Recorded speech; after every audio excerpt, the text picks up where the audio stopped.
많이 산적되어 있어 하나님께 도와주실 것을 정성과 힘을 합하여 하나님께 간구드립니다. 우리 기도를 들어주시옵소서. 하나님 아버지, 우리 신앙 공동체가 건강하고 아름답고 예수의 향기가 가득한 교회로 만들기 위해 모든 성도들이 한 마음 한 뜻을 이루어 열악한 환경 속에서도 찾아나지 아니하고 꿈이 있는 성도, 행복한 가정, 건강한 교회를 목표로 함께하고 있습니다. 하나님 아버지, 2000년인계 모든 성도들이 지치지 아니하도록 하나님 아버지 중에서 하나님의 사랑의 손길로 꼭 잡아주시옵소서. 거룩하신 하나님 아버지, 2000년 중에 이병수 목사님을 통하여 건강한 교회를 이룰 수 있도록 기회해 주신 하나님 아버지 진심으로 감사드립니다. 우리 교회가 변화되어 하나님의 말씀을 실천하는 교회, 하나님의 사랑을 실천하는 세상을 크게 전하고 예수의 향기가 가득한 교회가 될 수 있도록 성령으로 역사하여 주시옵소서. 거룩하신 하나님 아버지, 우리 부천별리교회의 공동목회를 진행한 모든 과정에서 하나님께서 역사하셔서 그 과정에서 흔들리지 않고 굳건히 잘 지키며 건강한 교회가 완성되어 하나님의 원하시는 교회의 모습으로 방향을 찾으며 온전한 믿음의 공동체가 될 수 있도록 성령으로 역사하여 주시옵소서. 앞서 일하는 기도가 성령님을 의지하고 일하며 지혜가 충만하도록 역사하여 주시고 있는 자의 손길과 기도가 끊이지 않도록 하여 주시옵소서. 어떠한 어려움 속에서도 반석위에 세워지는 열린 교회가 될 수 있도록 성령으로 역사하여 주시옵소서. 거룩하신 하나님 아버지, 열린 교회 성도들의 우리 공동체를 사랑하는 마음이 대문과 같이 사랑할 수 있는 믿음이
바칩니다요. 사랑과 은혜가 많으신 하나님 아버지, 주님의 품 안으로 불러주심에 감사합니다. 아멘. 주님의 피로 세우신 우리의 열린 교회를 모인 형제 자매들을 예배와 찬송으로 즐거워하기를 소망합니다. 아멘. 주님 이름을 높이며 주님 홀로 영광 받으옵소서. 아멘. 은혜가 자비로우신 주님, 지나온 일주일 시간들을 되돌아볼 때 또다시 순종으로 얼룩진 삶이 있으므로 주님 앞에 고백하오니 용서하여 주옵소서. 아멘. 거룩한 날을 구별하게 하시고 복된 시간을 지키도록 하셨사오니 하나님께 영광이 되기를 온 마음으로 아버지께 기도드립니다. 사랑의 주님, 여러 가지 고통과 평안으로 힘들어하는 형제 자매들에게 은혜를 베푸사 위로받고 병에서 고침받아 노인받게 하옵소서. 아멘. 형통한 날에는 기뻐하고 건강한 날에는 생각하라는 말씀처럼 개인적으로 힘든 시기를 잘 넘길 수 있도록 성령님이 함께 해주시고 힘주시기를 간구합니다. 사랑이 많으신 하나님 아버지, 이 시간 선포되는 말씀을 통해 우리 영혼이 새롭게 하옵소서.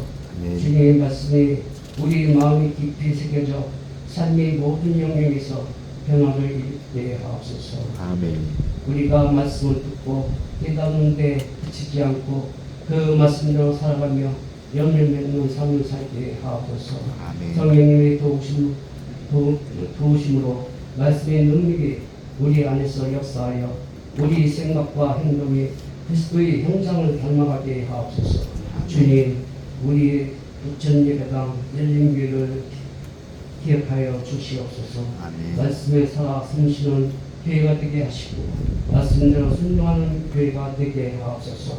우리 교회가 주님의 뜻을 따라 더욱 성장하게 하시고 모든 성도들이 영적으로 깨어 있어 세상의 빛과 소금의 역할을 감당하게 하옵소서. 아멘. 오직 하나님이 영광 돌리는 살아있는 예배가 되게 하옵소서. 아멘. 이현주 목사님을 위하여 기도합니다. 말씀을 전하실 때마다 성령님의 기름부심이 있게 하시고 목회의 지혜와 분별력을 더하여 주옵소서. 아멘. 목사님께 성령의 능력과 말씀에 권능을 주시고 듣는 우리들이 마음문을 활짝 열고 아멘으로 화답하게 하옵소서. 아멘. 거룩한 예배를 위해 헌신하는 손길을 축복하시고 예배를 방해하는 어둠의 세력을 일제히 틈타지 못하게 성령님이 강력히 인도하여 주옵소서. 아멘. 이 예배의 은혜가 한 주간의 삶 속에서 열매를 맺게 하시고 우리 통해 하나님의 영광이 드러나게 하옵소서. 언제나 우리를 사랑으로 품어주시는 거룩하신 우리 주 예수 그리스도 이름으로 간절히 기도드립니다. 아멘.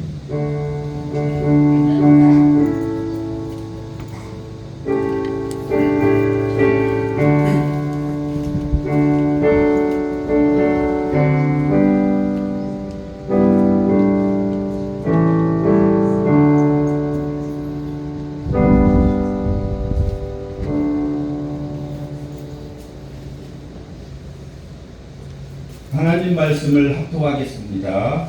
누가복음 6장 39절에서 42절까지 말씀입니다. 합독하겠습니다. 또 비유로 말씀하시되 소경을 인도할 수 있느냐? 둘이 다 구덩이에 빠지지 아니하겠느냐? 제자가 그 선생보다 좁지 못하나 무릇 온전하게 된 자는 그 선생과 같으리라. 어찌하여 형제의 눈 속에 있는 티는 보고 내 눈 속에 있는 글보는 깨닫지 못하느냐? 너는 내 눈 속에 있는 글보를 못하면서 어찌하여 형제에게 말하기를 형제여 나로 내 눈 속에 있는 티를 빼게 하라 할 수 있느냐? 의식하는 자여 먼저 내 눈 속에서 들보를 빼라. 그래야 내가 밝히 보고 형제의 눈 속에 있는 티를 빼리라. 아멘. 아멘. 이 시간 믿음으로 살아가는 이야기 두 번째 시간 각과 을의 신앙이란 주제로 이현주 목사님 말씀 전해 주시겠습니다. 교수님 도움을 위해서 기도하도록 하겠습니다. 하나님 오늘도 주 앞에 나올 때에 마음 가득히 하나님께 드리기 위해 많은 것들을 담아 내어드렸습니다. 삶의 모습도 물질도 그리고 나 자신까지도 주 앞에 내어드린 봉헌이 되어 하나님 앞에 영광이 되기 원하니 주께서 기뻐 받으시면 아름다운 향기가 되게 하시고 그러므로 말미암아 주의 영광스러움이 우리의 삶에 깃드는 날들이 많아지게 하여 주옵소서. 간절히 바랍니다. 하나님, 우리들의 모든 드림이 날로 풍성해지도록 인도하여 주시고 손대고 하는 모든 일들과 하고자 하는 모든 마음들이 주 안에서 아름답게 이루어져 열매질 수 있도록 하나님 이끌어 주옵소서. 아멘. 영원하신 하나님, 주님 믿음의 사람들에게 하늘의 약속을 주셨고 그 약속 이루기까지 보호하시고 지켜주시리라 믿습니다. 앞으로의 우리의 모든 날들도 두려움과 조급함이 아니라 하나님의 나라를 소망하면서 깨어 기다리는 우리의 일상이게 하여 주옵소서. 아멘. 날마다 성령으로 우리의 믿음을 굳게 지켜주시고 성부와 성령과 함께 우리의 모든 날에 삼위 하나님이 임재하셔서 인도하여 주시기를 간절히 바랍니다. 아멘. 하나님, 오늘은 특별히 기아 위기에 처한 가자지구 시민들을 위해서 기도합니다. 이스라엘이 가자지구를 봉쇄하면서 팔레스타인 사람들이 굶어 죽고 있다라고 하는 고통스러운 뉴스를 듣게 됩니다. 누군가의 생명을 굶겨 죽이는 것이 과연 하나님 나라 백성의 소명인지 우리는 끊임없이 질문하고 있습니다. 답답한 마음에 바다에 곡물을 던져 가자지구에 닿게 하자는 사람들이 있다는 소식도 들었습니다. 이 안타까운 소식과 이 안타까운 마음을 하나님 듣고 계시는지요? 굶어 죽어가고 있는 사람들의 그 고통스러운 울부짖음을 하나님께서 듣고 계시는지요? 응답하여 주시기를 바랍니다. 전쟁을 멈추어 주시고 그 땅에 평화가 깃들게 하시고 삼위 하나님으로 자행되어지는 이 안타까운 일들이 이제는 이 세계 가운데 없을 수 있도록 주여 우리를 이끌어 주옵소서. 아멘. 언제나 하나님 나라가 온 열방 가운데 이루어지기를, 구원의 기쁨이 우리마다 덮음만 같이 온 세계 가운데 가득하기를 간절히 바라며 우리 주 예수 그리스도 이름으로 기도했습니다. 아멘. 감사합니다. 우리 옆에 있는 지체들과 함께 인사를 나눌까요? 당신의 자리가 믿음의 자리입니다. 믿음의 자리입니다. 여러분들의 자리가 믿음의 자리입니다. 네. 오늘 말씀 제목이 가까워의 신앙이라는 제목으로 함께 말씀을 나눌 겁니다. 여러분, 2014년에 어떤 일들이 있었냐면 2014년 12월 5일 뉴욕 JFK 공항에서 인천으로 출발하려던 대한항공 KE086편이 있었습니다. 대충 무슨 얘기인지 이해되시죠? 기내에서 승무원이 제공한 마카다미아가 문제였죠. 항공기를 이륙하지 못했고 돌아와서 사무장을 내리게 한 사건이었습니다. 일명 땅콩 회항이라고 부르는 사건이죠. 한국사의 갑질 문화가 적나라하게 드러난 이야기입니다. 사소한 서비스 문제로 비행기를 되돌리게 한 권력형 폭력, 그 뒤에 숨은 특권 의식. 많은 사람들이, 한국 국민들이 분노를 일으켰고 많은 사람들이 비난했습니다. 그런데 자세히 우리들의 삶, 또 그렇게 비난했던 많은 사람들의 삶을 들여다보면 자신이 조금이라도 힘을 가진 자리에 있으면 그렇게 비슷한 모습으로 행동하는 모습을 발견하기도 하죠. 갑질은 사회만의 문제가 아닙니다. 우리 마음 깊숙한 곳에 있는 비교의식과 우월감 혹은 열등감, 그 모든 것이 우리의 영적 생활에 그림자를 드리우고 있습니다.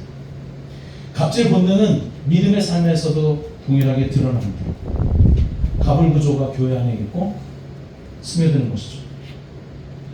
그래서 어느 순간에 교회는 내가 더 오래 다녔다라고 하는 것, 내가 더 봉사했다라고 하는 것, 내가 더 거룩하다라고 하는 것, 내가 공부를 많이 했다라고 하는 것, 내가 많이 안다라고 하는 것, 내가 더 헌금하고 있다라고 하는 것, 내가 목사라고 하는 것, 내가 장로라고 하는 것, 아니면 내가 또 다른 직위와 직분에 있다라고 하는 것, 그것 때문에 갑질을 일삼는 사람들이 교회들마다 얼마나 많은지. 반대로 영적 갑질을 하는 사람이 있는가 하면 영적인 패배감 가운데 힘들어하는 인생들도 있습니다. 나는 믿음이 약하니까 못해. 나는 저 사람보다 못하. 라고 하는 끊임없는 자기 비하. 오늘 설교는 영적 갑질의 신앙과 영적 패배주의 신앙에서 벗어나서 예수님이 주신 정직한 믿음의 삶을 어떻게 회복할지를 묻는 설교입니다. 하나씩 좀 살펴보도록 하면 좋겠습니다. 1970년대 이후 세계를 지배한 경제적, 정치적, 사회적 이념은 신자유주의라고 부르는 말이 좀 어렵죠? 핵심은 이런 겁니다. 시장이 모든 것을 결정하고 국가 개입은 최소화한다. 그러니까 시장이 알아서 하도록 국가는 모든 제도나 이런 것들을 열어주는 거죠. 그러니까 시장은 어떻게 되느냐? 경쟁 중심 체제로 바뀌었습니다. 모든 개인은 한 사람 한 사람은 스스로 경쟁에서 살아남아야 하고 경쟁력이 없는 자는 도태되는 거죠. 그런데 누가 경쟁력이 있는가? 이미 부모가 돈 많은 사람들이 경쟁력이 있고 이미 앞서서 많은 것들을 가지고 있는 사람이 경쟁력이 있는 거죠. 노동을 하지 않아도 얼마든지 매달마다 따복따복 돈이 들어오는 그 사람이 경쟁력 있는 사람이고 아무리 열심히 노동해도 더 이상 올라갈 수 없는 사람들은 패배자로 도태되는 거였습니다. 그러면서 세상은 이제 성과 중심의 사회로 바뀝니다. 결과와 성과가 그 가치를 판단하는 것이죠. 무엇을 이루었는가가 그가 누구인가보다 더 중요한 시대가 되었습니다. 그리고 이제 누군가가 실패하고 누군가가 성공한 것은 그가 잘해서이기 때문이지 사회 구조가 문제가 있다거나 아니면 교회가 문제가 있다거나 조직에 문제가 있다고 판단하지 않는 거죠. 여러분 그거 아십니까? 과거에 수없이 많은 대형교 목사들이 왜 그렇게 면접을 받았는가? 교회를 성공시켰기 때문에 이 정도는 넘어가도 되는 거 아니야? 라고 생각했던 거죠. 그가 가지고 있는 성과가 그가 가지고 있는 잘못도 덮어주는 일들이 얼마나 많았는지 모릅니다. 이런 사회 구조가 사람들에게 영향을 미쳤는데 그 중에 대표적인 것이 뭐냐면 비교와 서열 의식입니다. 한국 사람들은 특별히 비교하고 서열을 세우는데 아주 익숙합니다. 그래서 사람을 만나면 뭘 물어보죠? 이름을 물어보고 나이를 물어보죠. 그리고 고향을 물어보죠. 제가 지난번에 그 말씀 드렸습니다. 제가 인천에 처음 왔을 때 사역할 때 남자 성도님들은 딱 일단 크게 두 부류로 나뉘었습니다. 인고야 재고야. 아시죠? 인천고야 재물포고야. 그래서 인고 라인이 있고 재물포고 라인, 재고 라인이 있는 거죠. 그리고 거기에 끼지 못하는 또 다른 남자 집사님들. 인고 라인에 있는 분들은 뭐 합니까? 몇 끼야? 그러면서 형동생이 되죠. 교회 안에서 서로의 존중이 있는 것이 아니라 형동생으로 서열을 매겼습니다. 아주 많죠. 남성들은 특히 군대 조직 그 문화 가운데서 있는 게 뭡니까? 서열 문화. 야 너와 내 사이에 짬밥으로 따지면 얼마나 많은지 알아? 네 군번과 내 군번 사이에 얼마나 많은 너는 끝도 보이지 않는다. 너는 보이지도 않아. 뭐 이런 얘기 하잖아요. 줄 세우기. 그 비교와 서열 의식 가운데 사람들은 그러니까 을의 위치에 있는 사람은 갑이 되기 위해 부단히 노력하고 심지어는 이렇게 이야기하죠. 억울하면 뭐해라? 출세해라. 청년들은 이야기합니다. 인서울과 지자대. 그 가운데서 고통받고 어렵죠. 인서울도 인서울 나름대로 나름이지. 결국은 스카이만에 살아남을 수 있을 거라고 생각하는 거 아니겠습니까? 학연, 지연, 일상생활 속에서 우리는 수없이 많은 서열과 직급에 따른 갑과 을의 이야기들이 얼마나 많은지 모르겠습니다. 하다못해 이렇게 친교를 도모하는 평범한 게임에서도 그렇습니다. 교회 안에서 게임을 진행하다 보면 과열되기 십상입니다. 그래서 가끔씩은 좀 힘들어요. 너무 열심히 뛰어. 아니 저분은 머리가 저렇게 하얘서 좀 그만 뛰시면 좋겠는데 아니라고. 너무 열심히 뛰고 지면은 너무 화를 내시는 거예요. 아주 지면 어떻습니까? 교회 안에서 게임하는데 질 수도 있지. 그게 안 되는 거예요. 억울하죠, 지면. 나 때문에 지는 것도 억울한데 다른 사람이 자살골 넣어서 지면 더 억울하죠. 그 서열의식이 이후에도 언젠가 말씀드리겠지만 서열의식이 낳은 그 피해가 뭔지 아십니까? 그게 마녀사냥이에요. 누가 이 고통을 대신해줄 한 사람을 책임을 딱 지워주고 그 사람을 십자가에 달려 죽게 만들거나 아니면 제물로 바쳐버리는 거죠. 여튼 우리는 끊임없이 많은 서열 의식과 그 갑을 관계에서 살아갑니다. 강준만 교수라고 하는 분이 갑과 을의 나라라고 하는 이 책에서 이렇게 얘기합니다. 을은 갑이 되기 위해 노력하고 갑은 을 위에 군림하며 우월감을 즐긴다. 권력의 맛을 보는 거죠. 일단 갑이 되면 을 위에서 군림하는 맛을 즐기고 이 맛을 본 사람은 어떤 부정행위를 통해서도 갑의 위치를 놓치지 않으려고 노력합니다. 그래서 그 자리를 뺏기는 걸 싫어해요. 설교자가 그 자리 뺏기는 걸 싫어하고 연주자가 그 자리 뺏기는 거 어려워하고 어떤 곳이든 그 자리를 뺏기는 걸 가장 싫어해요. 제가 음향도 만들고 영상도 만들고 왜 그랬겠어요? 교회 안에 그거 하시는 분들이 그렇게 갑질을 하시죠. 그래서 열받아가지고 그럼 내가 배우고 말지. 그래서 그냥 배웠어요. 방법은 그 방법밖에 없었습니다. 갑질을 당하지 않으려면 인맥이라도 있어야 한다는 인식.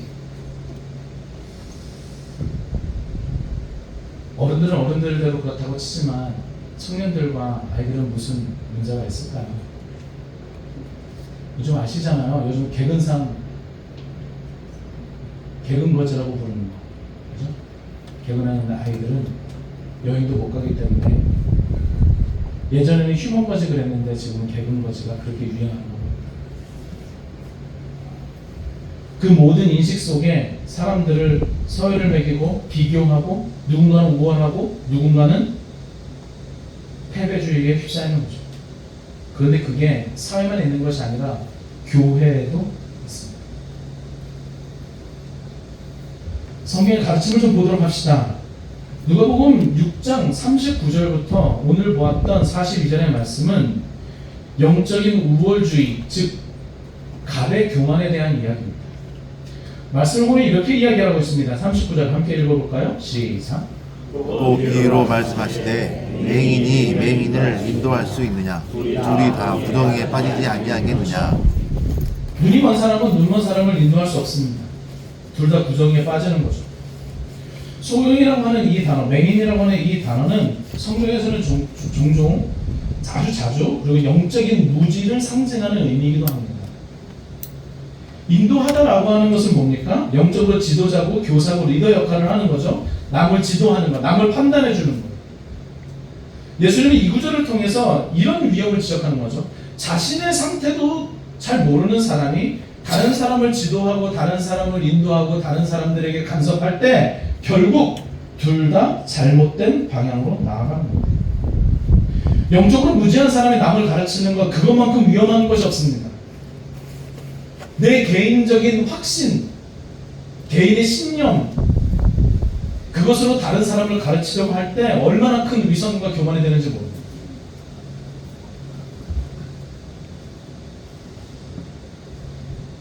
이제 우리 청년들이 저에게 물어봤어요. 목사님 앞에 서서 설명하면 되게 좋은 것 같이 느껴진다고. 너희들이 해보면 좋겠다. 많은 사람들한테 주목받고 많은 사람들한테 인기를 얻고 찬양 인도하고 예배 인도하시는 분들 그런 마음이 있죠. 앞에서 이 자리에 서서 뭔가를 하면 주목받는다는 것. 제가 그 얘기를 드렸어요. 청년들에게. 나는 사실 두렵다. 누군가를 가르치는 것. 성경은 말하죠. 너희는 선생이 되지 말라. 마지막 날에 심판이 크다. 혹여라도 제가 저 친구들을, 제가 여러분들을 잘못 인도해서 같이 함께 구덩이에 빠지게 된다면 여러분들이야 나를 따라왔다라고 말하겠지만 나는 어떻게 되는 겁니까? 수없이 많은 영혼들을 구렁텅이에 밀어넣는 그 사람, 하다못해 예수님께서는 한 명의 지체라도 누군가가 낙심하고 실족하게 되어지면 차라리 연자맷돌을 목에 메고 빠져 죽는 것이 낫다라고 말씀하셨는데 오늘도 수십 명의 여러분들이 모여서 제 이야기를 듣고 있지 않습니까?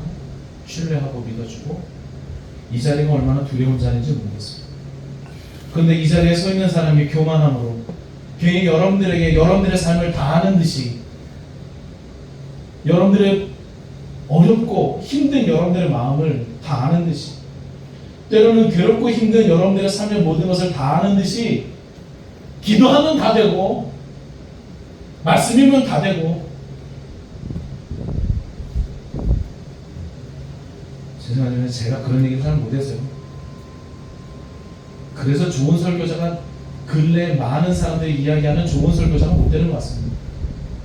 사람들이 많이 모이는 분들의 설교를 들어보면요, 아주 간단하더라고요. 여러분, 이렇게 살면 복 받습니다. 여러분, 이렇게 살면 영원히 회복됩니다. 여러분, 이렇게만 하면 여러분 이 세상에서 만사형통됩니다. 근데 제가 그런 설교를 가만히 들어보면서요, 그런 설교가 얼마나 헛된 설교인지 알게 된 순간부터 저는 그런 얘기를 못하겠다. 정답을 아는 것처럼 오만하고 교만하고, 인생의 모든 것을 다 아는 것처럼, 성도들은 목사가 인생의 모든 답을 해줄 것처럼 기대하고, 목사는 그 기대에 아무 말이나 찍찍해대면서 답을 주려고 하는 것. 그런 오만한 소경의 소경을 인도하는 것. 한 걸음 더 나가서 누가복음 6장 41절에서 42절은 이렇게 이야기를 합니다. 누구 이야기를 하냐면, 형제의 눈 속에 있는 티는 보고 자기 자신의 눈 속에 있는 들보를 보지 못하는 사람들에 대해서 이야기를 하죠. 이 본문은 마태복음에서도 누가복음에서도 등장하는데, 이 내용들을, 마태복음에서도 등장하는데, 이 내용들을 가만히 들여다보면 이거예요. 비판하는 것에 대한 이야기입니다. 비판하는 것. 비판하다라고 하는 것을 다른 말로 한다면 판단하는 것, 정죄하는 것을 이야기해요. 즉, 자기 자신이 하는 것을, 내가 살아가는 삶에 대해서는 한 번도 비판을 가해보거나 한 번도 판단해보거나 성찰해보거나 하지 않았는데, 다른 사람들이 하는 것에 대해서는 너는 왜 그렇게 하느냐라고 묻는 거죠. 너는 왜 그렇게 신앙생활해? 교회 안 나가면 어떻게 교회 나가야지? 너는 왜 그렇게, 너 그렇게 가지고 하나님 앞에서 너 괜찮아? 자꾸 이런 질문들을 던지는 거예요. 그렇게 말하고 있는 나는 어떤가? 그러면 나는, 예수님께서는 이야기를 합니다. 형제들의, 네 주변에 있는 사람들은 그 눈 속에 있는 티를 보는데 너에게 있는 들보, 지붕을 받치고 있는 그 굵은 기둥과 같은 그 모습은 보지 못하는구나. 이 말씀의 핵심은 자기 기만이죠. 쉬운 말로 하면 내로 남불이 되는 거예요. 내가 하면 로맨스고 남이 하면 불륜인 거죠. 타인의 작은 허물들은 확대해서 현미경으로 보면서 내가 가지고 있는 허물과 내가 가지고 있는 실수와 내가 가지고 있는 잘못은 한 번도 생각해 본 적이 없습니다. 다른 사람들이 했던 것은 판단하고 비판하고 정죄하는데, 내가 하는 말과 내가 가진 행동에 대해서는 한 번도 내 스스로 비판하고 판단하고 정죄해 본 적이 없는 거죠. 여러분, 말씀 전에 우리가 기도를 올리고 지난 한 주간의 삶을 돌이켜보면서 하나님께서 우리를 정결케 해주시기를 기도하는데, 그때마다 내 죄가 많이 생각납니까? 아니면 내 남편과 내 가족의 허물과 죄가 많이 생각납니까?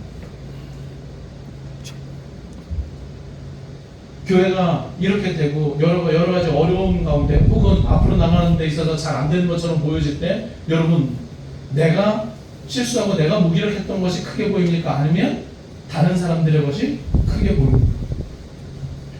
이런 판단의 태도는 서열 의식에서 시작하는 겁니다. 남의 실수와 약점을 확대경으로 보고 내가 가지고 있는 부족은 필터로 가려버립니다.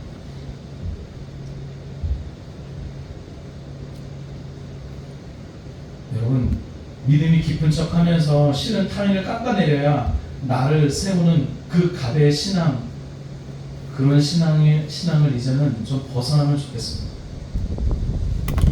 어떤 사람들은 예배당 안에서 자기 기도가 더 뜨겁다고 생각하고 자기 봉사가 더 헌신적이라고 생각하고 다른 이들의 신앙을 평가하죠.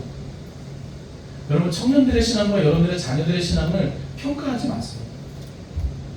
저들은 저들 나름대로 분투하며 살고 있습니다. 여러분, 옆에 있는 지체들의 신앙을 함부로 평가하지 마세요. 그들은 그들 나름대로 열심히 살고 있습니다. 과거에 특별 새벽기도 했어요. 1년에 한 번. 언제 할까요? 고난주간에 특별 새벽기도 했어요. 6시에 특별 새벽기도를 하는데 젊은 세대들은 다 못 나오는 거예요. 그러니까 나오셨던 권사님과 장로님들이 얘기하는 거예요. 요즘 젊은 세대들은 새벽 예배도 안 나온다. 5시에 못 나올 것 같아. 6시 됐는데 안 나온다. 요즘 그때 제 예배당이 어디에 있었냐면 그 파주에 있었거든요. 파주 운정에. 파주 운정 바로 그 옆에 5분 거리에 사는 젊은 가족들도 안 나오더라고요. 그러니까 속상한 말 하죠.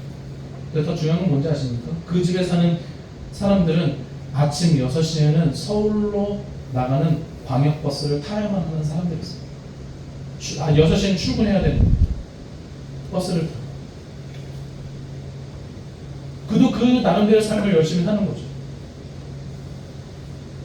5시에 일어나면 씻고 아침밥을 먹고 가지만 5시 반에 일어나면 밥도 못 먹고 부랴부랴 나가야 되는 그 젊은 사람들을 보면서 6시에 새벽 예배 나온 이 권사님들과 저는 얘기하는 거죠. 그들은 신앙도 없고 믿음도 없고 교회도 사랑하지 않아. 과연 그게 맞을까요? 나 자신은 뭔가 대단한 일을 한다라고 판단하면서 자기 자리를 지키는 데만 급급한 사람들, 그런 영적 교만과 영적 우월주의, 그 가대 신앙이 이제는 교회 안에서 사라졌으면 좋겠어요. 두 번째는요, 영적 패배주의에 있는 사람들입니다. 이런 사람들은 어떤 사람들이냐면 이런 거죠. 사사기 6장 15절에 보면 기드온의 이야기가 나오는데 하나님께서 기드온을 부르셔요. 당시에 있었던 미디안 사람들을 피해서 포도주 뜰에서 머리나 까먹고 있었던 이 기드온을 부르시죠. 하나님. 그때 기드온이 하나님 앞에 이렇게 얘기합니다. 나는 므낫세 지파 중에 가장 약하고 나는 내 아버지 집에서 가장 작은 사람입니다. 하나님은 미디안의 압제와 미디안의 폭력을 끝낼 사사로 기드온을 불렀지만 기드온은 자기 자신이 약하다라고 생각하고 나는 능력이 없는 사람이라고 생각하고 하다못해 우리의 집안 배경이 안 좋다라고 이야기하죠. 그 환경과 조건을 기준으로 자기 가치를 축소하고 자기 가치를 정말 아무것도 아닌 것처럼 생각하는 거예요. 이런 일들이 교회 안에도 언제나 얼마나 많은지 모르겠어요. 비교로 인해서 열등감에 빠진 사람들, 그런 영적 패배주의에 빠진 사람들이 왜 교회 안에 이런 사람들이 이렇게 많은 건 모르겠어요. 나는 왜 저 사람처럼 기도하지 못할까? 나는 왜 저 사람처럼 쓰임받지 못할까? 끊임없이 다른 사람과 비교하면서 나 자신은 어떻게 하면 좋지? 라고 생각합니다. 끊임없이 상대가 나를 어떻게 바라보고 있는지를 너무너무 걱정하기 때문에 내가 가지고 있는 그 자리, 내가 가지고 있는 그 모든 것에 아주 집착하는 사람입니다. 매번 다른 사람의 반응에 상처받고 마늘고 조금이라도 내게 적대적이면 움츠러들고 어찌할 바를 몰라서 전전긍긍하는 그 신앙의 패배주의에 빠진 사람.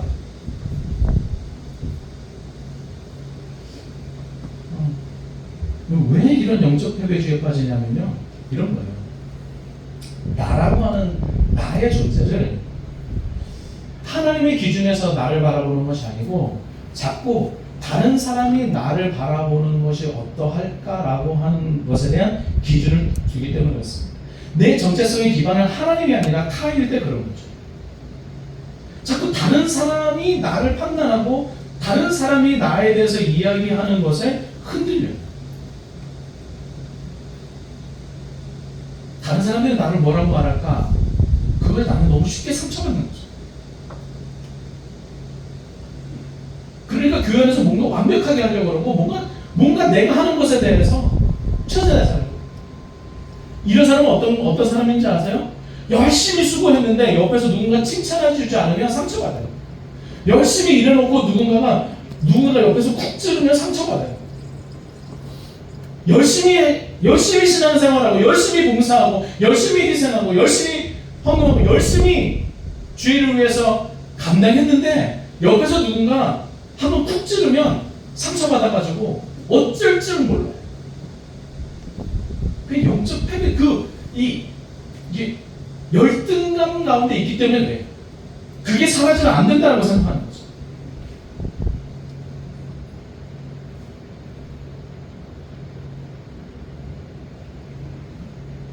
여러분, 성경은 하나님께서 우리를 무조건적으로 사랑한다라고 말씀하셨잖아요. 사랑한다.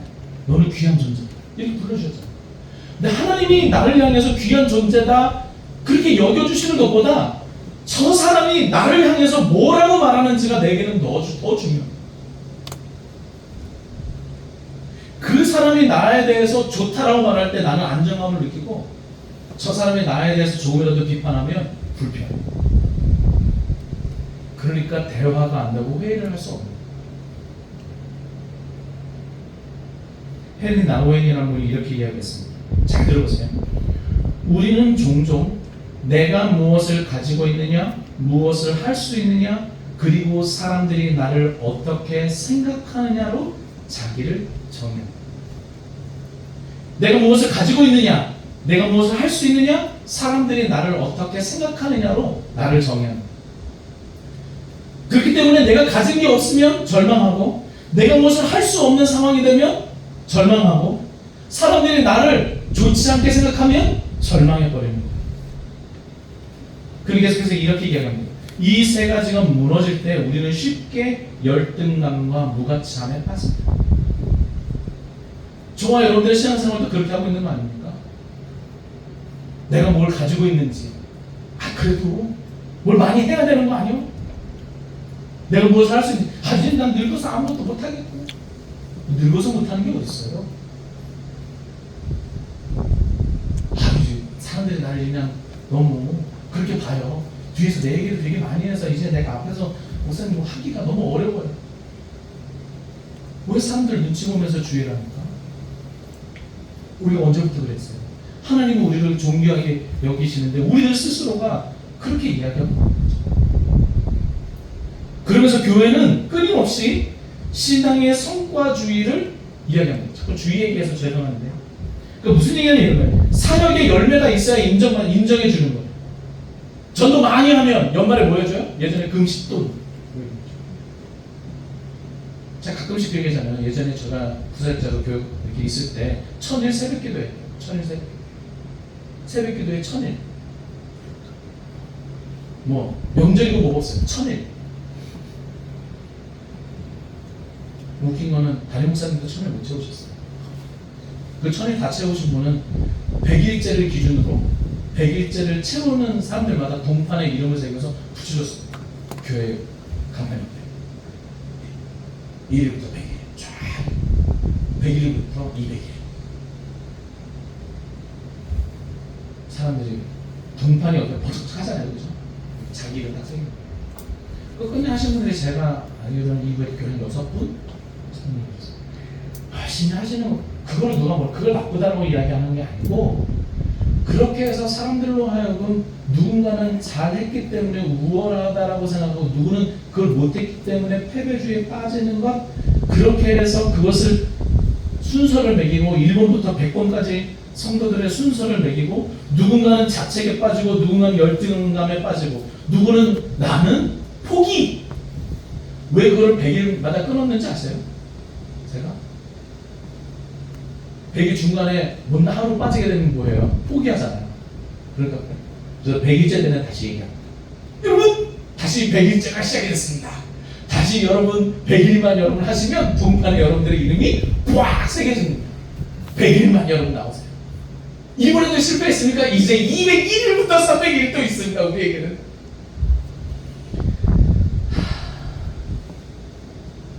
죄송합니다. 그 아이디, 그 전반적인 거를 제가 만들었거든요. 그래야 되는 줄 알았어요. 저도 예전에. 현대인의 자존감은 자신보다 나은 누군가와 비교를 통해서 만들어져요. 누군가를 비교해서 내가 조금 더 괜찮다라고 생각하면 우월해지고, 저 사람과 비교해서 내가 조금 못한다라고 생각하면 밑으로 확 구워집니다.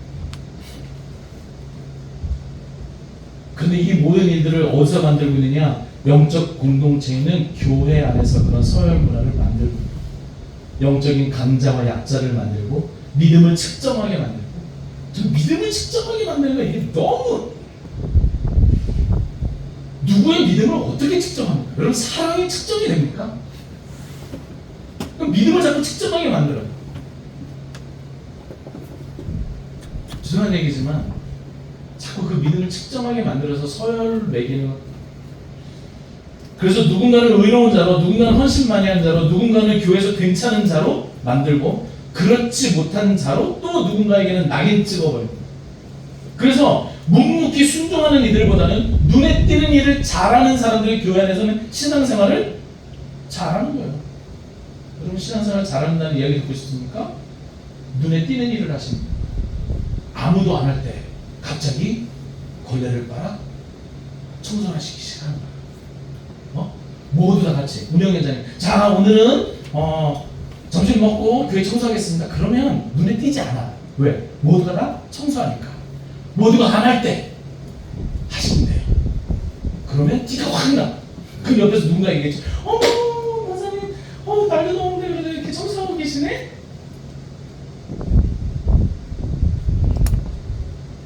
그 눈에 띄는 성과를 통해서 교회 안에서도 주류와 비주류, 경력자와 세신자 이것들을 구분합니다. 강준만 교수가 다시 한번 이렇게 이야기해요. 그의 책에서 을은 갑이 되기 위해 신앙마저도 수단화합니다.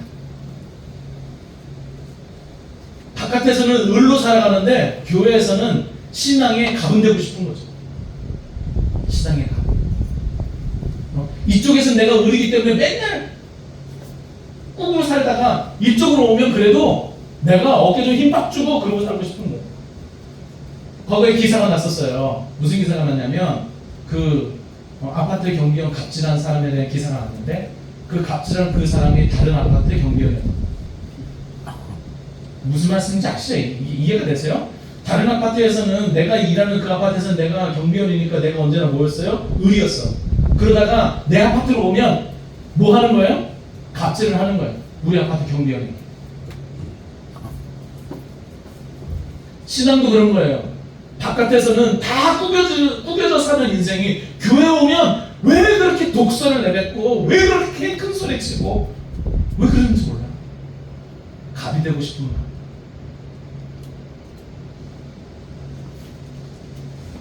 영적 패배주의는 본질적으로 완벽해지지 않는다는 그런 감각에서 시작되고 그러면서 패배주의가 됐든 아니면 우월감이 됐든. 그래서 영적 우월주의와 영적 패배주의는 다른 것이 아니라 사실은 같아요. 영적 갑질, 영적 우월주의는 실패와 열등감을 감추기 위한 가면이고요. 영적 패배주의는 내가 더 우월해지고 싶었는데 거기는 내가 못 갔어. 그러니까 마음이 바뀌고 절망합니다. 비교의식에 사로잡힌 신앙. 그 가운데는 진정한 복음의 기쁨이 깃들 수 없습니다. 비교하는 그 순간 망가집니다. 그러면 어떻게 하면 좋습니까? 목사님, 이 이야기를 드리고 마치. 그럼 어떻게 해야 될까? 두 가지입니다. 여러분, 말씀과 순종의 자리로 돌아가십시오.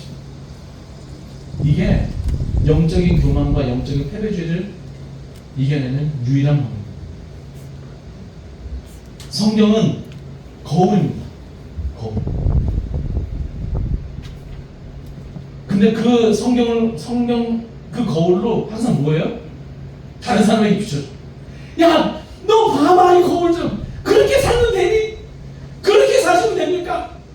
이 성경을 좀 보세요. 성경 그렇게 얘기하지 않잖아요. 그렇게 살면 됩니까? 이렇게 저렇게 사셔야지. 하라고 성경을 주신 게 아니고 이 성경을 가지고 좀 나를 들여다보는 거예요. 성경은 남을 평가하는 현미경이 아니라 나를 비추는 거울입니다. 예전에 영화에서 이런 얘기 했어요. 너나 잘하세요. 다른 사람들 딴지 걸고 다른 사람들 그 형제 눈 속에 있는 그 티를 빼라고 얘기하기 전에 잘하세요. 그냥. 다른 사람들이 신앙이 이렇고 저렇고 다른 사람들이 하는 게 이렇고 저렇고 다른 사람들 사역하고 이렇고 저렇고 얘기하지 말고 그냥 내가 하는 일들만 잘하면 되지. 왜 성경을 빗대어서 다른 사람들을 판단하고 비판합니까? 나를 들여다보. 나를. 소크라테스가 뭐라고 얘기했어요? 너 자신을 알라. 왜 왜 너 자신을 알라라고 하는 이 맥락이 어디서 나왔냐면, 이게 그 사람은 자꾸 다른 사람들이 질문했어요. 당시에 뭔가 뭐 철학도 많이 하고 뭔가 인생에도 많이 하고 안다는 사람들이 있으니까 그 안다는 사람들 가가지고 질문했어요. 질문하다 보면 결국엔 답을 못하는 때가 오잖아요. 당신도 잘 모르네. 그러면서 하는 말, 나는 내가 인생에 대해서, 죽음에 대해서 내가 잘 모른다라고 하는 사실을 알지.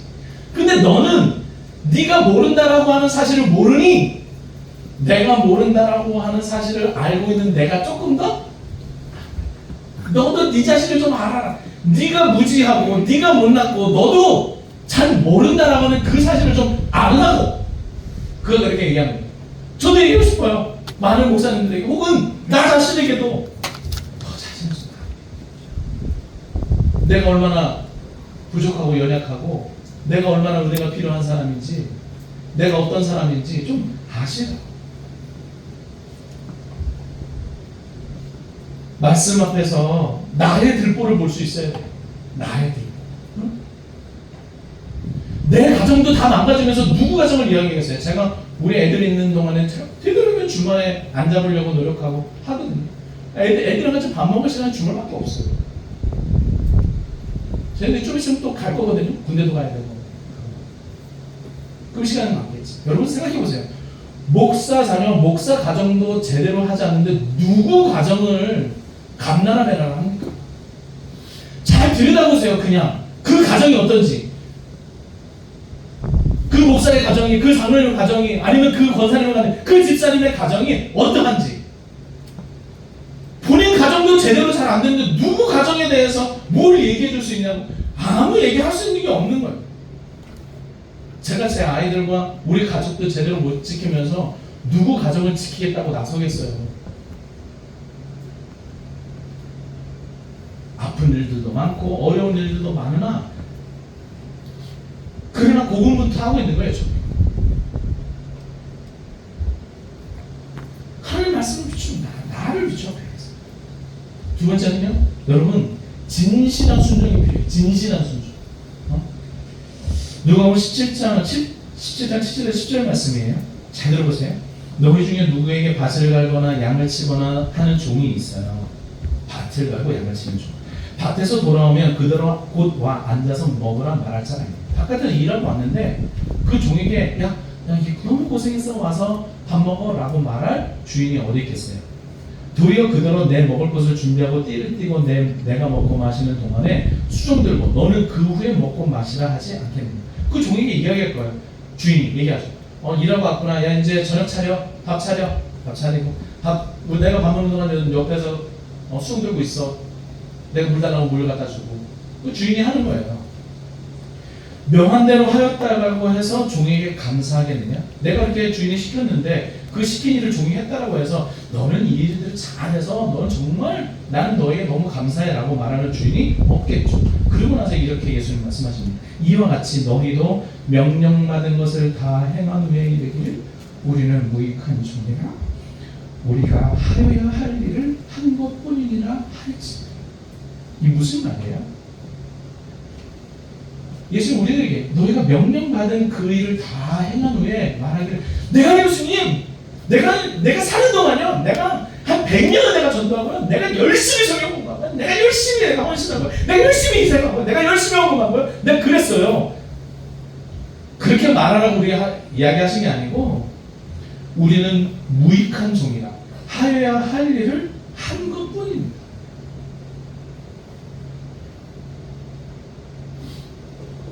순종은 특별한 일이 아니라 당연한 거예요. 하나님 앞에 복원하는 것이 특별한 거예요. 그거 당연한 거예요. 목사가 설교 준비를 하고 최선을 다하는 거 그거 당연한 거죠. 당연한 거예요. 그 뭐가 특별해요?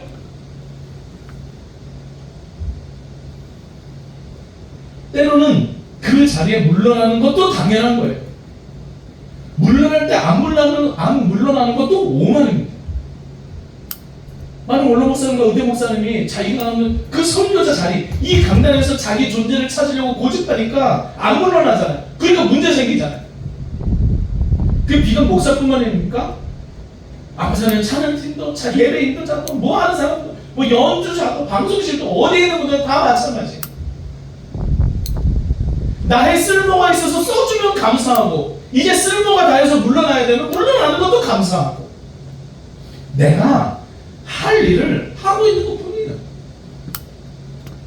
그런데 그런 마음이 아니니까 자꾸 내가 하는 것에 누군가가 쿡 찌르면 화나고 아픈 거예요. 진실한 순종이 아니에요. 내가 순종하고 열심히 했는데 누군가 나에 대해서 그것을 잘했다 우쭈쭈 해줘야 내 마음이 안전하고 좋아. 내가 그걸로 인정받고 싶어. 그래도 나는 그래도 이렇게 하잖아요, 목사님. 그렇게 하는 게 뭐? 그렇게 하는 게 뭐가 그렇게 대단한데? 또 뭐가 그렇게 대단한 거야? 이제 10시 10분까지 오잖아요. 뭐가 그렇게 대단한 거예요? 주께서 여러분들을 위해서 그렇게 십자가를 죽으시고 구원의 길을 여시고 하나님의 놀라운 복을 얻게 하셨으면 감명해야 되는 거 아니에요?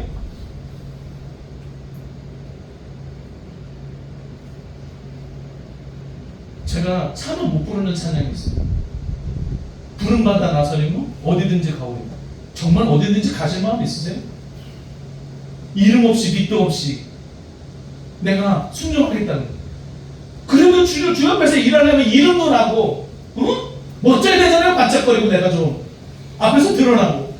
그런데 그런 거 다 없이 갈 수 있는 거예요. 어느 날 저의 마음도 조금은 잘 됐으면 좋겠어요. 저도. 그래서 다시 그 찬양을 못 부르겠어요. 부를 때마다 하나님 앞에 얼마나 죄스러운지 몰라요.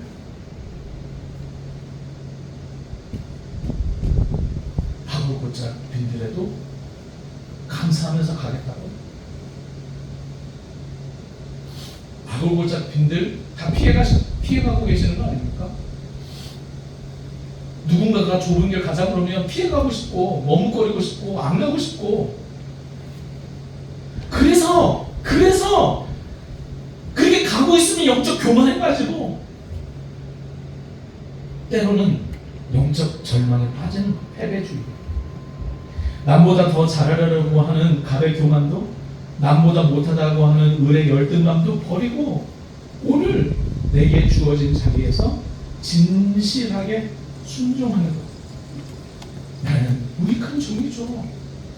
주께서 그 자리에 보내셨으니 그저 할 일을 한 것뿐입니다. 그 믿음의 자리에 여러분들 있기를 바랍니다. 유진 피터슨이라는 분이 이렇게 이야기했습니다.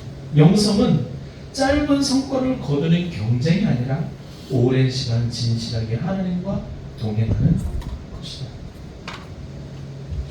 진실하게 하나님과 동행하는 여러분들에게 말씀 마치겠습니다. 여러분, 저와 여러분들의 자리는 영적 우월감을 느끼는 갑의 자리도 아니고 영적 패배감으로 무기력하게 있는 을의 자리도 아닙니다. 우리는 믿음의 자리에 있기를 바랍니다. 은혜 대신 업적을 중요하게 여기고 순종 대신 서열을 매기는 교회를 바꿉시다. 무한 경쟁에서 벗어난 은혜의 자리, 그 자리에 우리 함께합시다. 남보다 잘하려는 그런 삶이 아니라 그냥 하나님 앞에서 진실되게 좀 살아가려는 그 순종의 자리에 있으면 좋겠습니다. 다른 사람들이 뭐라고 그러는지 간에 누가 더 잘 믿느냐라고 하는 그 갑을 게임은 아무런 의미가 필요 없습니다. 도리어 하나님은 우리를 부르셔서 그저 이 험악한 인생을 살아갈 때에 주와 함께 동행하고 비교하지 말고 겸손하게 너의 길을 잘 갈 수 있으면 좋겠다 말씀하고 계십니다. 내가 더 잘났다라고 하는 우월감도 나는 안 된다라고 하는 패배감도 아니라 그저 주님과 함께 한 걸음 믿음의 그 순종의 걸음 걸을 수 있었으면 좋겠습니다. 오늘도 곳곳에서 말없이 순종하고 그 길을 걷는 분이 있다는 것을 압니다. 저는 그분들의 삶이 더 빛났으면 좋겠습니다. 저와 여러분들의 삶의 자리는 어디입니까? 어디에 계십니까? 누구에게 이렇게 저렇게 말하기 전에 나의 자리를 먼저 점검하고 그 자리에서 하나님의 은혜와 사랑을 충만히 경험하는 믿음의 사람, 믿음의 일꾼, 그 진실한 순종의 사람 되기를 주님으로 축복합니다. 아멘. 함께 찬양하겠습니다.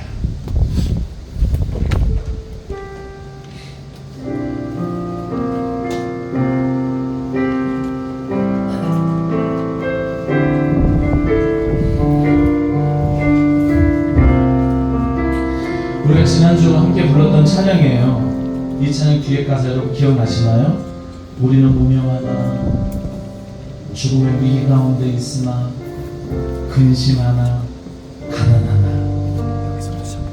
그러나 우리를 유명한 자로 참 생명 가진 자로 기쁨과 평안에 넘치는 자로 도리어 다른 사람들을 부욕해 하는 사람으로 우리를 부르신 그 하나님의 이야기, 그 하나님을 노래하는 것, 그 하나님과 함께하는 것, 그것이 저와 여러분들의 삶이라 생각합니다. 여러분, 이 찬양 한 후에 다시 한번 내 자리가 어디 있는지, 낮고 겸손한 믿음의 자리, 그 자리가 나의 자리였는지, 패배자의 자리가 내 자리였는지, 누구보다 앞서 있어서 각질하는 자리가 나의 자리, 다시 한번 생각해보는 시간이었으면 좋겠습니다. 혹여나 바꿔야 될 나의 마음이 있다라고 한다면 바꿔가는 우리의 삶이었으면 좋겠습니다. 이렇게 찬양할까요?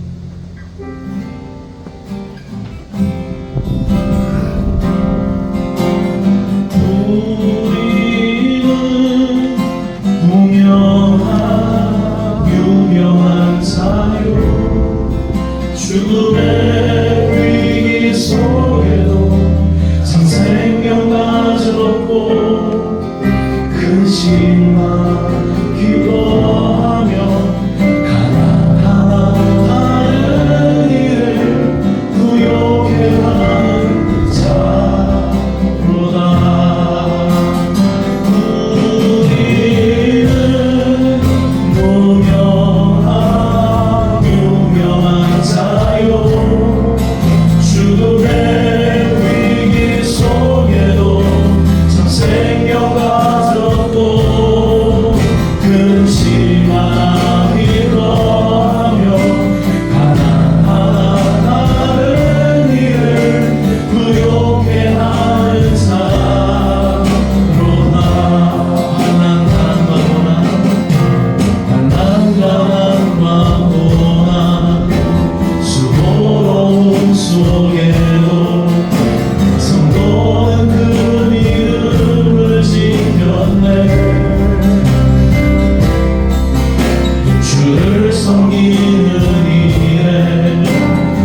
심지어 같은 영혼이 이렇게 머리 숙였습니다.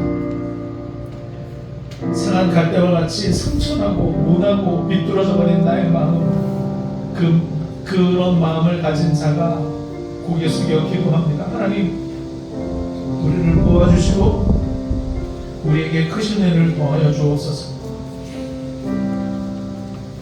연약한 우리들의 인생을 하나님 붙잡아 주시고 고민하고 갈등하는 나의 마음을 하나님 붙잡아 주옵소서. 힘듦에 지치고 고민에 지쳐서 주저앉아버린 우리의 영혼을 하나님 터치해 주시고 만져주시고 다시 세워주시옵소서.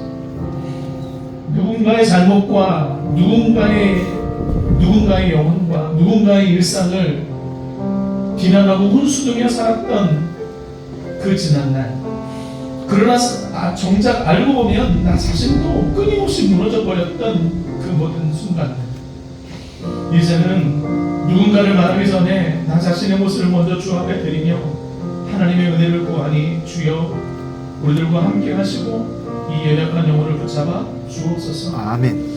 진리의 말씀과 성령으로 그 길을 걷기 원합니다. 진리의 말씀과 성령의 도우심으로 말씀 앞에서 진실하게 순종하며 살아가는 일상을 살고자 하니 우리를 보살펴 주옵소서. 우리의 모든 날을 지키시고 도와주시고 함께해 주시는 하나님께 영광 돌리며 성부와 성령과 한 하나님이시면서 나의 구주이신 우리 구주 예수 그리스도의 이름으로 기도했습니다. 아멘.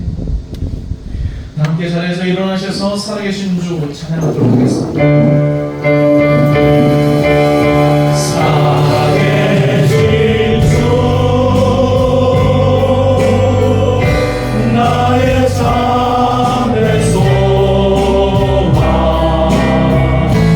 걱정 근심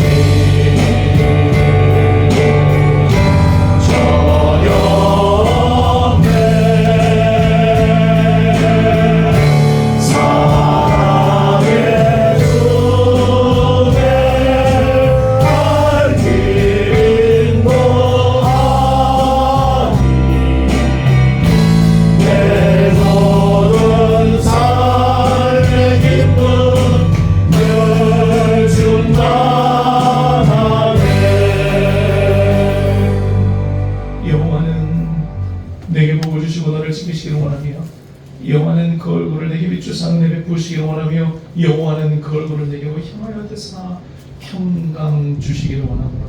지금 우리 주 예수 그리스도의 은혜와 그 크신 하나님의 무한하신 사랑과 성령의 교통하심이 오늘 말씀을 함께 나누며 영적 갑의 자리도 영적 은혜의 자리도 아닌 믿음의 자리에 있기로 다짐하며 말씀에 나를 비추고 진실한 마음으로 순종하며 살아가는 그 일상을 살아가는 친구들의 머리머리 위와 저들의 일상이 여전히 몸의 땀 끝에서 애쓰고 수고하시는 살아가는 선교사님들 위해 이 나라와 이 민족 위에 그리고 이 땅의 많은 교회들과 주의 사람들 위해 여전히 고통 가운데 신음하고 있는 많은 사람들과 불확실성 가운데서 불안 가운데서 두려움 가운데서 힘들어하는 이 땅의 모든 청년들 위해 그리고 함께 이 세대를 짊어지고 또 다음을 열어갈 사랑하는 우리 자녀들 온라인으로 예배하며 마음 모으는 우리 사랑하는 지체들 위해 육신의 질고와 마음의 상처 때문에 힘들어하는 사랑하는 주의 사람 지금도 영원까지 함께 있을지어다. 아멘.